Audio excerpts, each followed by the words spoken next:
Ecuadorian President Guillermo Lasso looks increasingly isolated as he begins the latest fight for his political life. He surrounded himself with supporters and his wife as he rejected the second impeachment trial against him in less than a year. This time for allegedly embezzling public funds. He insisted he is a victim of a conspiracy against him. I am outraged by this attack on my integrity, my reputation, and also that of our home. With my hand on my heart, Ecuadorians, I reiterate to you, I am innocent. This week, the country's constitutional court gave the go-ahead for the impeachment proceedings against the conservative former banker. The court accuses him of allowing corruption in the country's state oil companies. And it comes as Lasso struggled to tackle a surge in violent crime and worsening economic problems.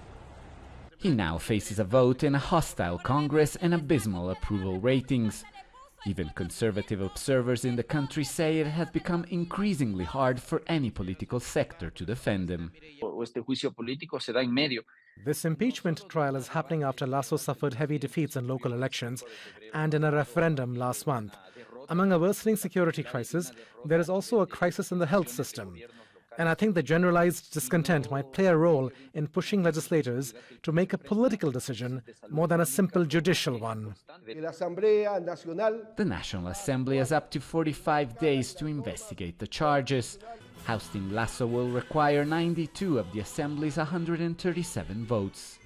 Other political experts fear the removal could impact Ecuador's already weak institutions, but insist the president has only himself to blame. One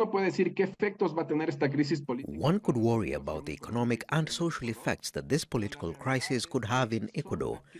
But the reality is that it's the economic and social crisis in the country that brought us to this point. This impeachment trial is nothing else than a way of trying to solve the whole set of failures of Lasso's administration. If the vote to remove him passes, Lasso would be replaced by Vice President Alfredo Borrero, a former medical doctor and a political novice. But Lasso could instead choose to dissolve Congress before the vote, triggering fresh elections that, given the president's approval ratings, most believe he would certainly lose. Alessandro Rampietti, Al Jazeera.